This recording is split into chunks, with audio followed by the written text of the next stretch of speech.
begins like the opening scene of a crime drama. A quiet street in Alton, Illinois. The hour is late, the town asleep. Only a few lights flicker in shop windows. But one surveillance camera captures something unusual. A man walking quickly, carrying a white laundry basket. He slips behind a small business, sets the basket down, and disappears into the night. No one pays attention at first. Just another shadow moving in the dark. But by morning, what was hidden in that basket would begin to unravel, a case so disturbing it would shake the community to its core. At dawn, a construction worker doing routine rounds approaches a dumpster. Inside, he spots clothing soaked in blood. Mixed in with it are shoes, rags, and a knife. Startled, he steps back, his stomach twisting with dread. He calls the police immediately. Officers arrive and secure the area. The items are carefully collected, bagged, and sent for testing. Whose blood is it? Where did it come from?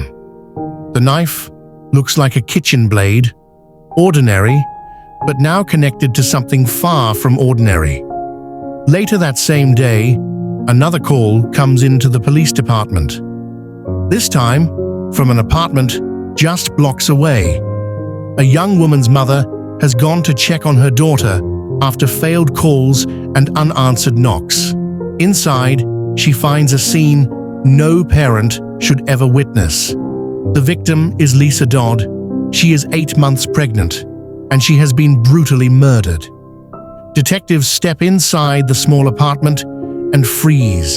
The walls and floor tell the story without words. Violence, rage, and cruelty beyond comprehension. Lisa's body lies lifeless, and beside her, the silence of the unborn child she was only weeks away from meeting. News of the discovery spreads quickly. Neighbors gather outside, whispering, their faces pale. Some cry, others stare in disbelief.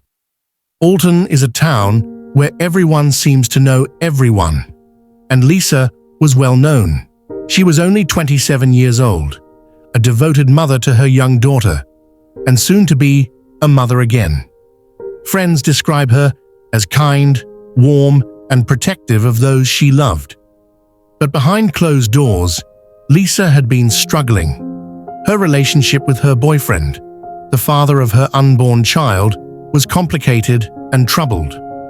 Police begin piecing together the timeline. They learn that Lisa and her boyfriend had argued in recent weeks. There were suspicions of jealousy, financial pressure, and growing tensions in the home. Interviews with friends and family reveal Lisa had confided about fights that turned heated. She had been worried about her safety. As detectives dig deeper, their focus narrows on one person, her boyfriend, the same man seen on surveillance footage with that white laundry basket. The evidence begins stacking against him. The items found in the dumpster contain traces that match Lisa. The knife is consistent with the wounds she suffered. And most damning of all, his alibi falls apart under questioning. Confronted with the mounting evidence, the boyfriend denies involvement. He shifts his story, first saying he was home, then claiming he went out briefly. But investigators aren't convinced. His accounts don't line up with the timeline, and the surveillance footage is undeniable. Forensic experts confirm the blood on the clothing matches Lisa's DNA. The shoes are traced back to him. Piece by piece, the case tightens like a noose. Meanwhile, the community struggles with grief and outrage. Vigils are held for Lisa and her unborn son. Candles line the sidewalks, and posters with her picture decorate shop windows.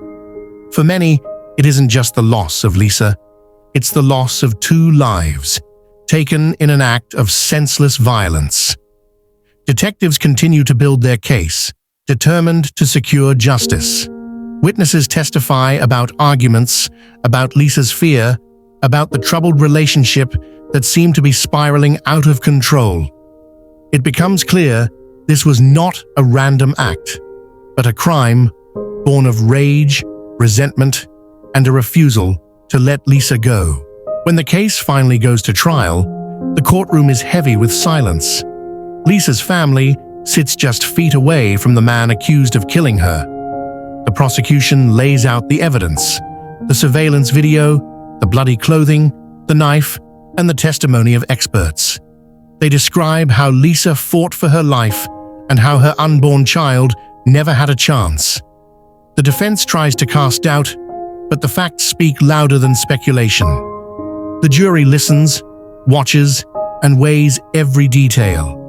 And after days of testimony, the verdict is read: guilty. The sentence is life in prison without the possibility of parole. Justice, at least in the legal sense, is served. But for Lisa's family, no punishment can ever replace what was taken from them. In the aftermath, her mother speaks publicly, urging others to pay attention to warning signs in troubled relationships. She calls for awareness, for support, and for communities to protect women who may be suffering in silence.